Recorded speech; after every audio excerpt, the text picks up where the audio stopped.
Good morning, everybody. Well, it's morning for me.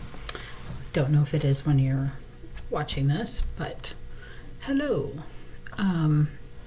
Okay, so today is Wednesday, March 16th.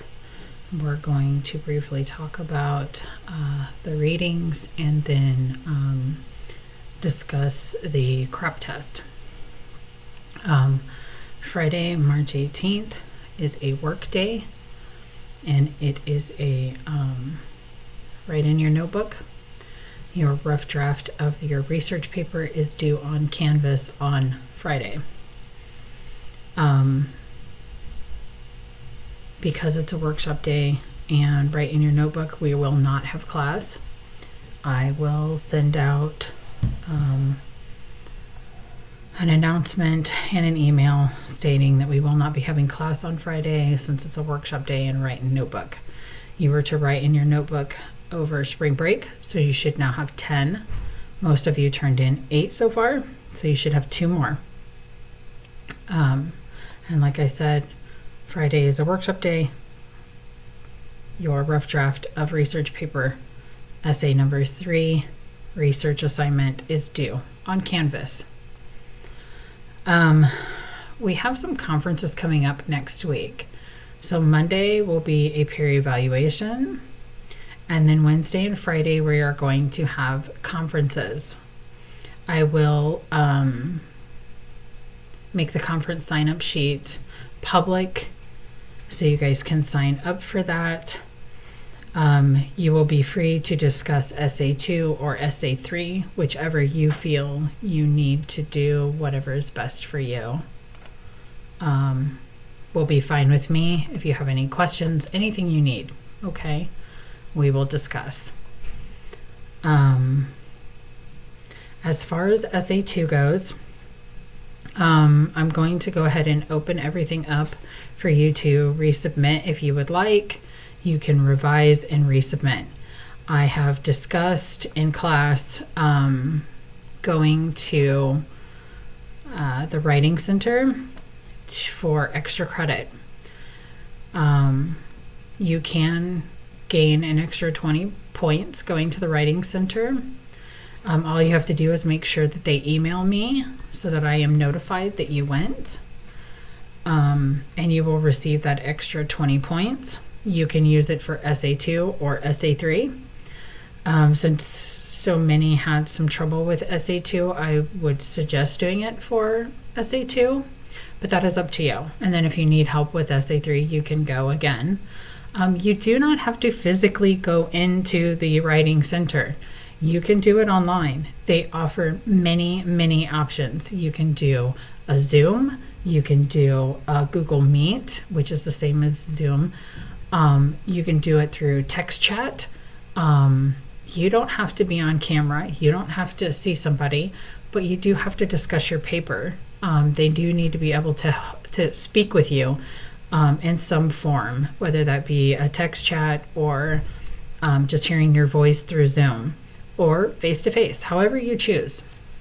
It's up to you. It's very convenient, and they can help you a ton. I told everyone who struggled a little bit with this assignment, which I knew it was going to be a hard assignment. It is a hard assignment. But if you go to your Module 2 in Canvas, you can see that there is a downloadable Essay 2 rhetorical analysis. You can click on that. That is the assignment. Read it. You have an example rhetorical analysis PDF in Module 2. Click on it. Look through it. It's going to give you a very good idea of what I expect. And it can help you get some ideas on how to structure your paper, because we want the how the author of your article uses ethos, logos, and pathos or kairos, right? I want you to show me how your author used those rhetorical appeals, those rhetorical strategies to appeal to the audience, you, okay? How did they use pathos, emotions, to make you change your mind toward their argument, what they are talking about, right? How did they use their credibility? Did they include sources that were credible? How do you know they were credible? Right? That's the how, okay? And of course, if anybody needs any help, I am happy to do a one-on-one Zoom with you, set up a time to chat with you. Whatever I can do to help, please let me know. Because I'm here and I'm one of your resources too, right? I can help you. Okay. That covers all of that. Okay, so let's talk about our readings real quick. I think I closed out my PowerPoint, so give me just a second, guys. All right, there's...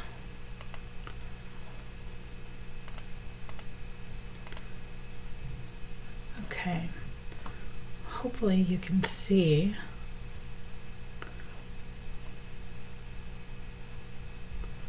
Okay, I need to probably do it this way. I want to make sure you guys are seeing what I'm talking about, so sorry for the moment here. Okay, nope, don't want to do that. I want to open this. Okay, hopefully you can see what I'm talking about. Readings for 316, developing your own argument. So arguments emerge from research, right? Hopefully when you guys went to the library on Monday, you started to see that you could gather ideas and different aspects and provide for a more clear idea for your argument that you're going to be writing in your research assignment. So the readings for this week said a good researcher lets their argument emerge from the research they gather.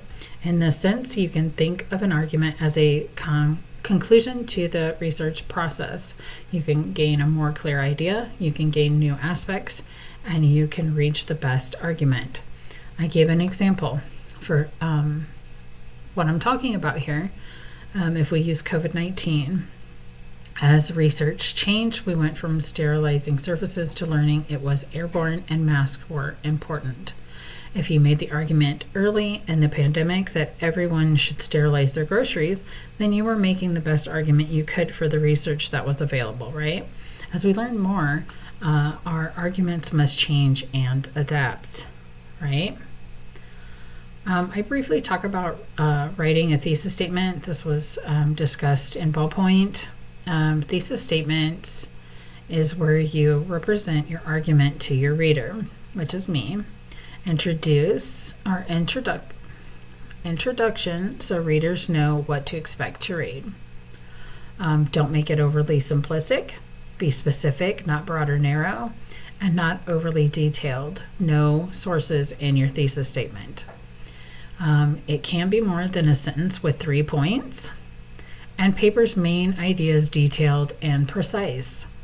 So I've given a couple examples. The worldwide water crisis can be solved by regulating excess water use, decontaminating water supplies, and harvesting rainwater, which is great, but you can be more detailed.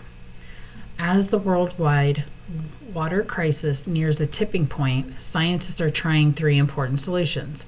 This tells me that there is something serious going on, and that they're trying 3 important solutions. But there could be more, right? So then they name the 3: regulating excess water use, decontaminating water supplies, and harvesting rainwater. But then they go on to explain that no one solution will solve this crisis, but by implementing these 3 strategies, we can begin to address water scarcity, right? That is a very good thesis statement.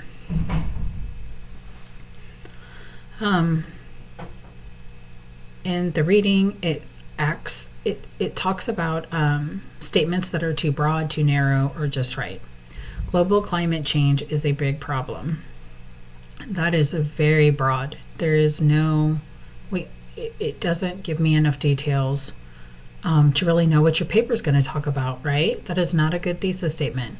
Global climate change is a big problem. Well, why? What are we going to do about it? I mean, that leaves me with so many questions that are unanswered, and that is why it's bad and too broad. So in this project, I will outline 3 possible solutions to the problem of food insecurity in college: campus food banks, lower dorm cost, and transportation to low-cost food options. That's pretty good. It's specific enough that I can understand what we're going to talk about. It outlines 3 possible solutions to the problem of food insecurity in college. So I have some idea of what we're going to talk about. The next one, according to Khan, the way to solve the problem of overcrowding in prisons is to release everyone who was arrested for marijuana use. Too broad, too narrow, or just right? You could say probably a little too narrow. According to Khan, the way to solve the problem of overcrowding in prisons is to release everyone who was arrested for marijuana use. I think that's not enough information. Like, we can't just release everybody from prison who was arrested for marijuana use. What if they have other issues? And just because they have marijuana use on there, there's just not enough information, right? So it's too narrow. So since the beginning of time, technology has been addictive and dangerous. Yeah, that's a little broad. Since the beginning of time, that's a lot of time. So as you can see, there's some really good examples. Then our readings talk about credible arguments. So the straw man argument, an argument that purposefully distorts or distracts from someone's argument. The new argument will then become the major focus of discussion, ignoring the original argument entirely. So an example, person A, we should try to raise money for the track team. They're trying to raise money to go to a meet a few states over. Person B, seriously? Didn't you see that the animal shelter is asking for donations? I didn't know you hate animals. Person A, that's not at all what I was saying. I don't hate animals. Person B, are you sure about that? You'd rather donate to the track team than the animal shelter, after all? So as you can see, an argument that purposely distorts or distracts from someone's argument. You want to make sure to avoid that in your paper. Another one, the slippery slope. An argument that exaggerates the outcome of someone's statement without evidence. Person A, did you hear they were testing a self-driving car in the neighborhood? That's so cool. I've heard there's a chance it could be safer than people driving cars. Person B, oh no, self-driving cars are so dangerous. If we let robots drive around, so many people will get hurt. Also, if we create self-driving cars, no one who drives for ride-sharing services or taxi companies will be able to make money anymore. It will ruin the economy. So as you can see, the slippery slope is an argument that exaggerates the outcome of someone's statement without evidence. There's no evidence that it will ruin the economy. There's no evidence that drivers for ride-sharing services or taxi companies will be unable to make money anymore. It's just not true. So that's the slippery slope. Then we have the ad hominem attacks, when someone attacks the person making an argument as opposed to discussing the argument itself. Person A, we should try to get back to the gym this weekend. It's been a while since we've gone. Person B, you're just saying that because your dad owns the local gym. Anyone that goes to the gym is money directly in your pocket. So that is when someone is just attacking you for no reason, instead of actually talking about we should try to get back to the gym this weekend. It's been a while since we've gone.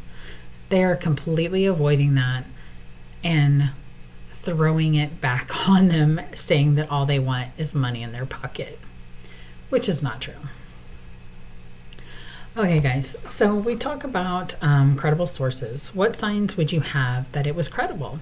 And this talks about ballpoint, the readings that we've been reading all semester. What would you see that would tell you that it is a credible source? Some of the things I've listed is the URL. So you know that because it is a edu, it seems connected to a university and therefore probably credible. The authors are instructors at Ball State. That makes them credible. The image in the header also says Ball State, so you know it's from a college university. There are no ads or banners asking you to buy things, so there's no bias, right? They're just trying to teach you. Those are some of the things that make it credible. Okay, guys, then we are going to talk about the CREP test. Ballpoint starts us off talking about the CREP test. The PDF I provide is a little bit more in depth, and it has a lot of questions. It is on your module for you to download so you can see it very clearly. And it talks about currency, relevance, authority, accuracy, and purpose. And please read through all of these. As you can hear, my voice is starting to go a little bit. So I'm not going to read through all of those like I did in class today. A couple of students helped me out, thank goodness. But read through these and know the evaluation criteria. And then after you've read this, then I want you to actually use one of the sources for your Essay 3 research assignment, hopefully the one you found on Monday. And I want you to evaluate the source. Identify the source at the top of your response. So tell me what your source is. Give me the MLA citation that you copied and pasted, right? Copy that and then answer at least 2 questions from each of the 5 categories: currency, relevance, authority, accuracy, and purpose. So you should have 10 answers. Make sure that you copy and paste the question by your answer. So copy the question, then answer it. You should have 10 of those, okay? And use one of your sources. Give me the citation so I can check it. After you do that, that's all we got for today. If you have any questions or if you need anything, always send me an email. I think that's it, guys. Bye. Have a good day.